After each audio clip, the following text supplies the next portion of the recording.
Hello and welcome to another episode of the In the Trenches with Gang Green podcast. Today is Saturday, April 20th. Hopefully everybody is having a good day so far, enjoying the start to their weekend.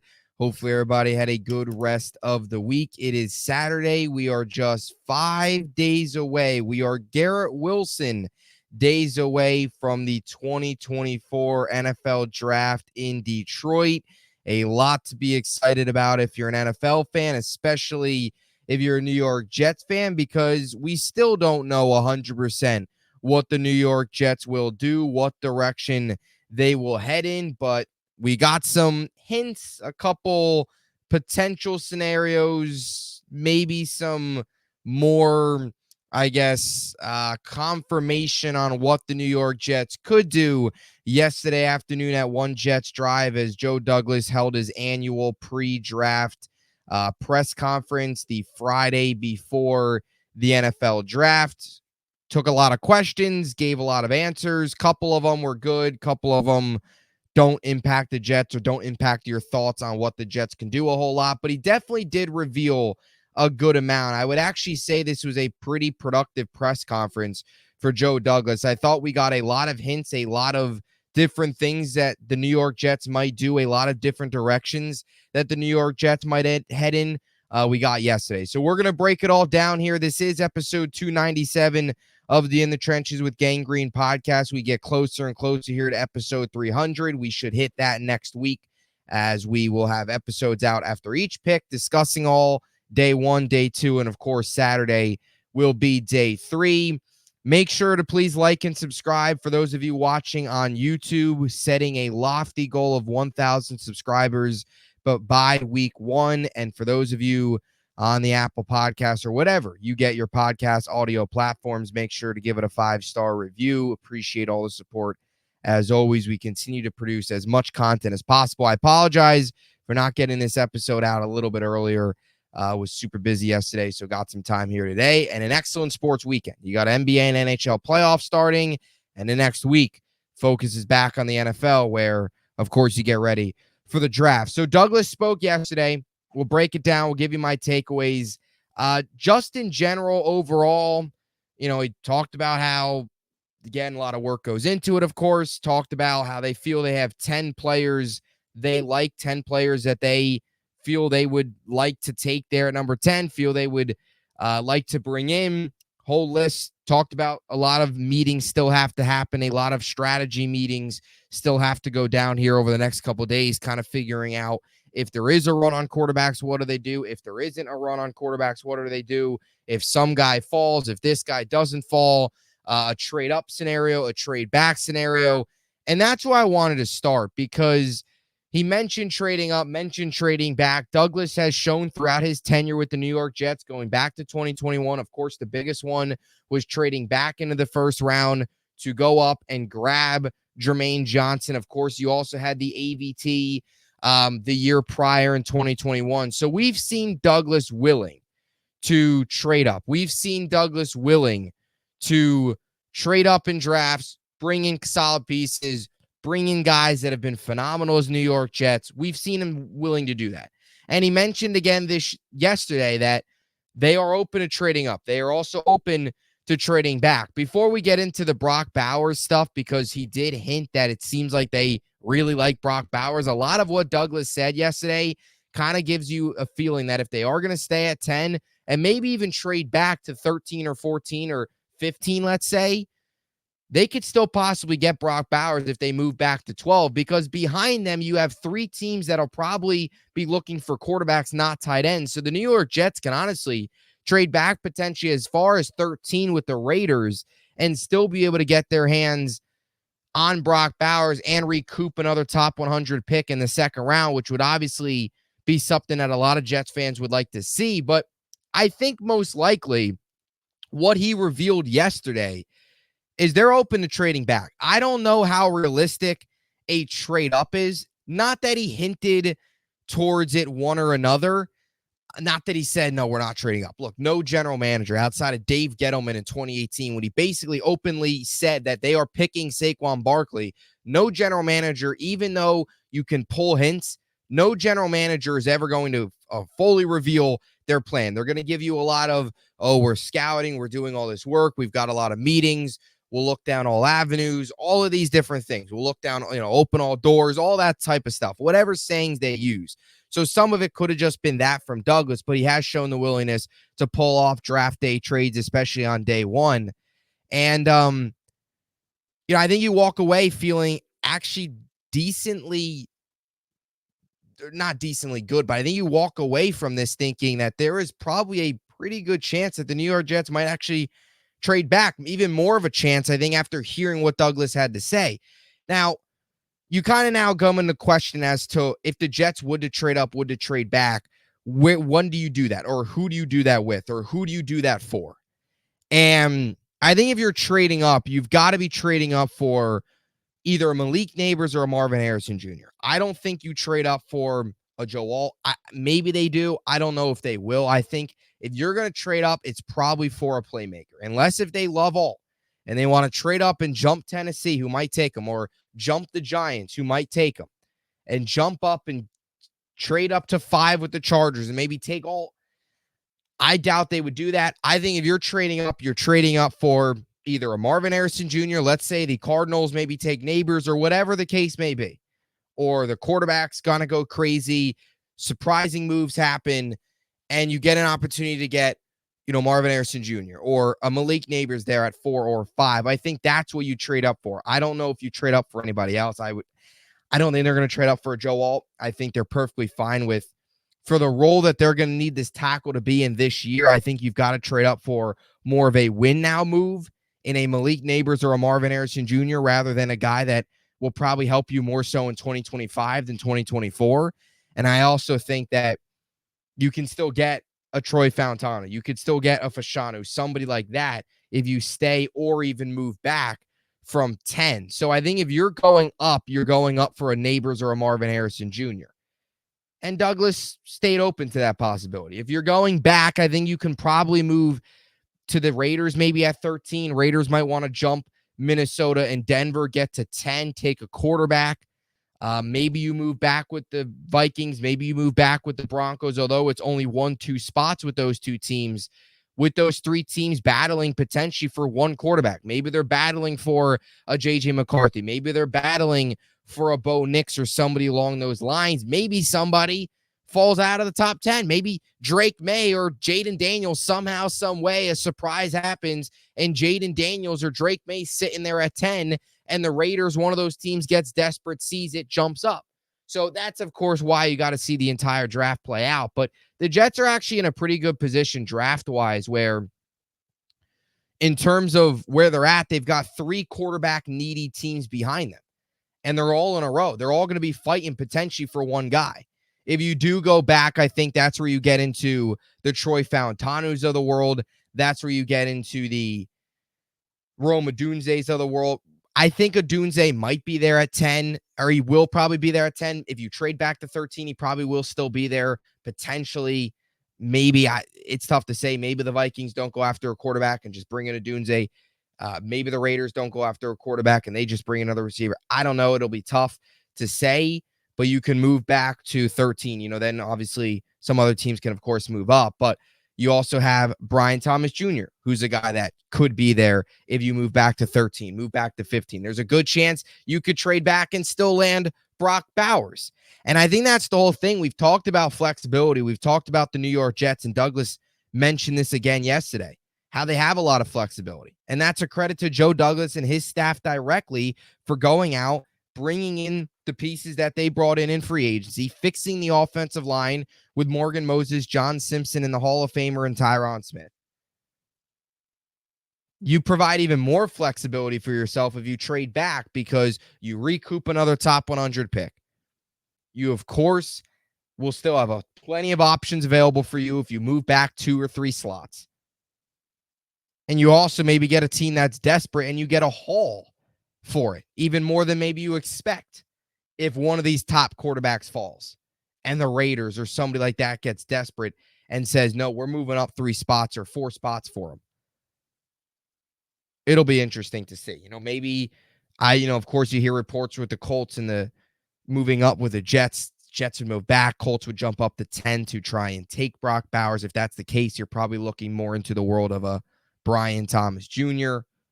At skill position, Troy Fautanu. The Jets have a lot of versatility there. They have a lot of flexibility. They could do a lot of different things. So, and of course, if they stay at 10, you still have a Dunze. You still have Tom. You're going to still have all those players at your disposal. So I'm starting to really jump on board. I think the Jets are kind of realizing the way the draft is set up this year. It's like you can trade back 4 or 5 spots and basically recoup a second round pick and still have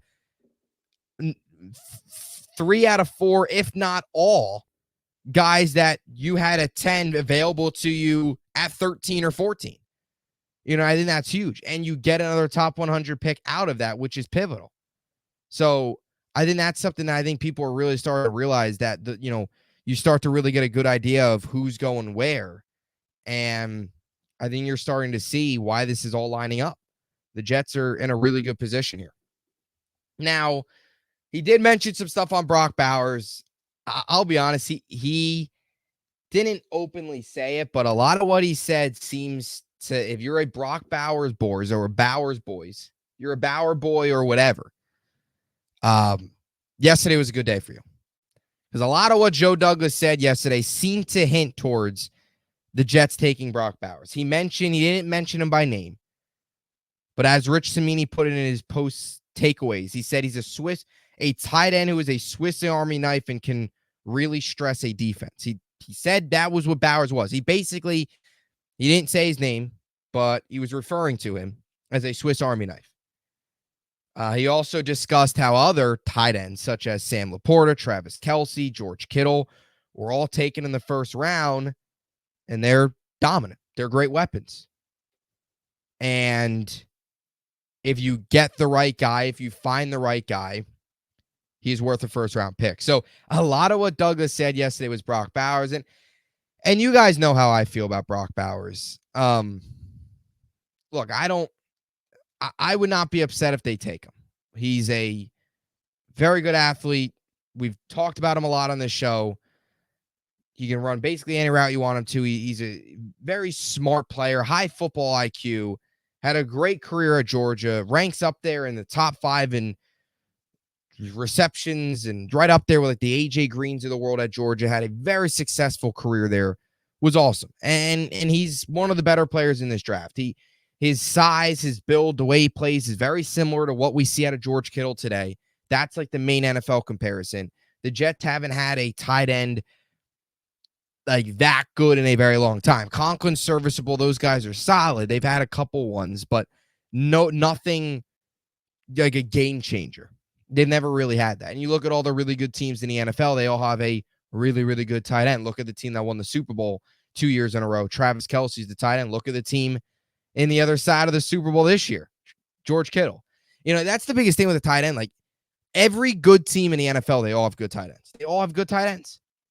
And Conklin's a very solid tight end. He's solid. His floor is probably higher than Bowers because you never know. You truly never know with prospects.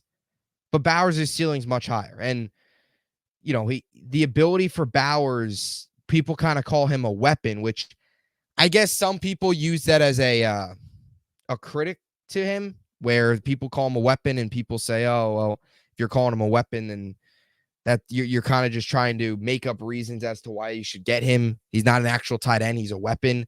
But it is kind of true. He is a weapon in a way. He can play the slot, can play outside. He could basically play receiver and tight end. So this isn't just the guy that is just a tight end. You're getting a lot more. You're kind of getting a tight end with an added package to him. So, I will admit I would prefer if they would to stay at 10, and let's say they stay at 10. I would prefer Rome Odunze over Brock Bowers. I would maybe even prefer, you can make the case, if you move back, let's say 3 spots, I would maybe even prefer Troy Fautanu. Would I be upset with Brock Bowers? No. But I do think you might be better off just the way he fits. You might be better off with just a prototypical wide receiver. You might just be better off with a Rome Odunze, a Brian Thomas Jr., or a guy that can play guard and tackle in Troy Fautanu. And you feel confident can start a couple games when you know inevitably this offensive line, there's going to be guys that miss time. It's just going to happen. Be great if they don't, but it's going to happen. Tyron Smith hasn't played a full season since 2015. It's been almost a decade. He's going to miss time. So you could still use depth there. So I think there's a little bit more, maybe more needs, or I guess just guys that it's a tough way to phrase it. Brock Bowers is truly one of the more, every year you have every year, every fan base, every year with the Jets, there's always an argument to be made over one player. There's always an argument, whether to take this guy or take this guy or whoever it is. It's kind of, it's interesting. I mean, look, Peter Schrager, who's one of the best in the business in terms of mock drafts, mocked that the Jets are going to go out and get Brock Bowers. He's been right basically every single year. Last year, he actually predicted the Jets are going to go out and get an edge rusher. And they did, which is crazy. So it feels like Brock Bowers is going to happen. Do I love it? No. But would I be upset, angry, confused like last year when they took Will McDonald? No. I mean, I would understand it. But I think most fans, including myself, would probably prefer if you just go down the receiver route. Luckily, we've only got 5 days left, people. Draft season's funny because, I like draft season. I always like the draft. But to me, like outside of the regular season, I've always said this, my favorite time of year outside of the regular season, because of course the regular season is most people's favorite time of year. It's the regular season. It's the reason you're a fan, right? Is to watch games and watch your team win. Although we haven't done much of that, but maybe this year. Either way, I've always said my favorite part of the non-regular season, like the off season, I guess, out of all that is always training camp, because it's summer, weather's nice, and the optimism's always so high. It's always so high. Everybody at that point, hopefully, is healthy. You're watching practices, going out to Florham Park, which is beautiful training facility, seeing the fans again, all that stuff. Training camp to me is, outside of the regular season, the best time of year. It's my favorite part of the off season, I guess, if you want to call it. If you want to call the training camp still the off season or whatever it is. But I also really like the draft, but I will admit, to kind of circle back here, this time of the draft is where things get very controversial, because now you just get people arguing. And this is the reality. To anybody out there that thinks they know everything about these prospects, nobody does. Nobody does. They're not even the experts. How many times have the experts gotten things wrong? The experts told us that Zach Wilson was a good quarterback.